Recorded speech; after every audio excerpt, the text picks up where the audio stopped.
안녕하세요. 오늘 저희가 함께 살펴볼 자료는요, AI 코딩 에이전트 관련 ZDNet 아티클인데요.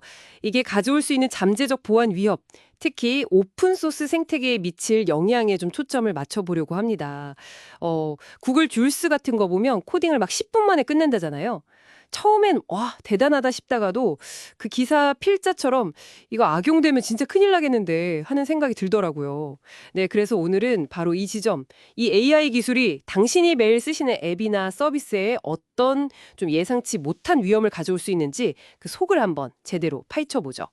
자, 그럼 한번 상상해 봅시다. 만약에 특정 국가나 어떤 경쟁 조직이 악의적으로 만든 AI 코딩 도구가 있다고 쳐요.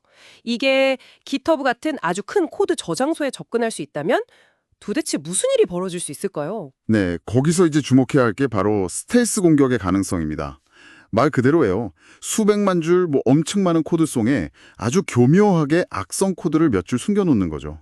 예를 들면 정말 티 안 나게 데이터를 바깥으로 빼돌린다거나 아니면 특정 조건이 딱 맞을 때만 터지는 그런 논리 폭탄 같은 거요. 그런 걸 심어둘 수도 있고요. 아, 논리 폭탄이요? 네.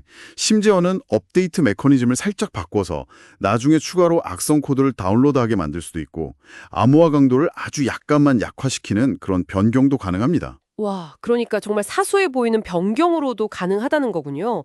제이슨 파일 버전 숫자 하나 바꾸거나 pthread mutex 올라코 언럭 이 코드 딱 한 줄 넣는 걸로요? 맞습니다. 이야, 듣고 보니까 공격자는 딱 한 번만 성공하면 되는데 이걸 막아야 하는 쪽은 모든 가능성을 다 막아야 하니 진짜 비대칭적인 도전이라는 말이 확 와닿네요.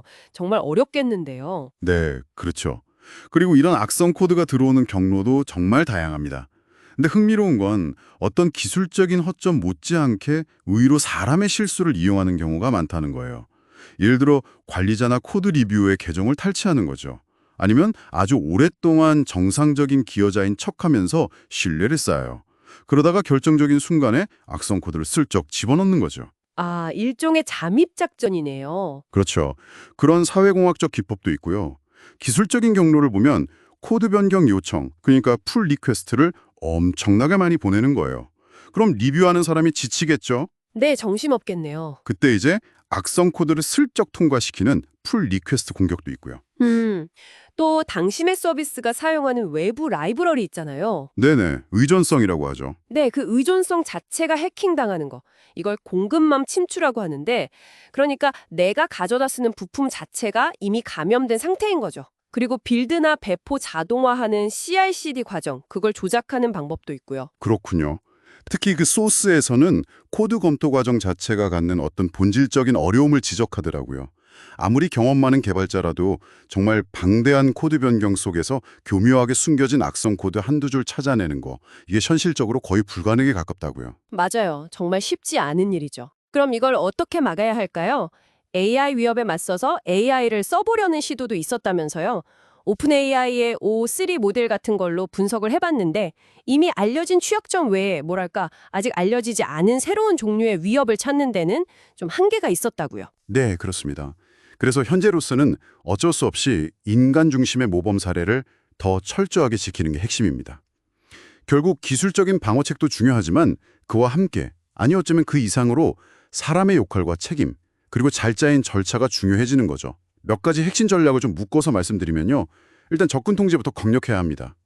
다중인증, MFA 같은 거 적용하고 자격증명, 그러니까 크레덴셜은 주기적으로 교체해줘야 하고요. 네, 기본이 중요하군요. 그렇죠. 그리고 코드 변경 관련해서는 정말 엄격한 정책이 필요해요. 중요한 코드를 바꿀 때는 여러 명의 리뷰어가 교차 검토하고 승인하는 절차, 거의 핵무기 경락고 관리하듯이 해야 한다는 거죠. 와, 핵무기 경났고요. 비유가 강력한데요. 그만큼 중요하다는 의미겠죠. 그리고 외부 라이브러리, 즉 종속성 관리도 중요합니다. 사용하는 라이브러리 버전을 딱 고정시키고 그 버전에 혹시 악성 코드가 숨어 있지는 않은지 계속 공사해야 하고요. 아, 이게 아까 말씀하신 공급망 공격을 막는 방법 중 하나겠네요. 정리시키고 배포하기 전에 결과물이 괜찮은지 검증하는 절차도 강화해야 합니다. 마지막으로 저장소 내에서 뭔가 이상한 활동은 없는지, 예를 들어 평소와 다른 기여자의 활동 패턴 같은 거요. 그런 걸 계속 모니터링하고 이상 징후가 보이면 바로 경고하고 차단하는 시스템이 필요하고요. 그리고 정기적인 감사도 빼놓을 수 없죠. 물론 미래에는 AI가 더 많은 도움을 줄 수도 있겠지만 현재로서는 전문가들이 주기적으로 전체 코드를 꼼꼼히 살펴보는 게 여전히 아주 중요합니다.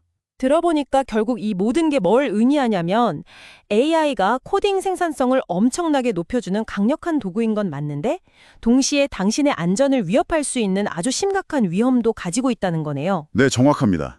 이게 단순히 기술적인 해결책만으로는 안 되고 정책, 프로세스, 그리고 결국 사람에 대한 투자까지 다각적인 노력이 필요하다는 말씀이시군요. 네, 오늘 살펴본 것처럼 AI 코딩 에이전트는 분명 개발 환경을 바꾸고 있습니다. 하지만 그 이면에는 우리가 정말 주의 깊게 봐야 할 새로운 보안 문제가 숨어 있다는 점.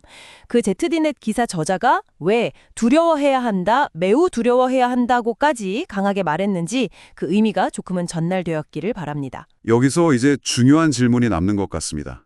앞으로 AI가 생성하거나 수정한 코드를 과연 우리는 얼마만큼 신뢰할 수 있을까요?